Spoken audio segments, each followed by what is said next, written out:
அத்வைத தர்மா. இப்போ நான் உங்களுக்கு ஒரு புக்கை இன்ட்ரோ பண்றேன். அந்த புக்கில் இருந்து தான் நம்ம கிருஷ்ணரை பத்தி ஃபுல்லா தெரிஞ்சுக்க போறோம். இதுதான் அந்த புக்கு. இது பாகவதம். ஃபர்ஸ்ட் ஆஃப் ஆல் கிருஷ்ணரை பத்தி ஃபுல்லாவே தெரிஞ்சுக்கணும்னா அதுக்கு ஒரே புக்கு பாகவதம் தான். அந்த பாகவதம் யார் எழுதுனாங்கன்னு தெரியுமா? பாகவதத்தை எதுக்காக எழுதுனாங்கன்னு நம்ம தெரிஞ்சுக்கலாம்.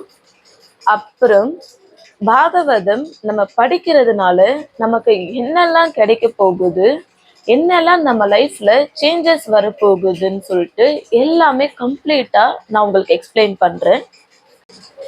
பாகவதம் அவ்வளோ ஈஸியா யாரோட வீட்டுக்குள்ளேயும் என்டர் ஆகாது.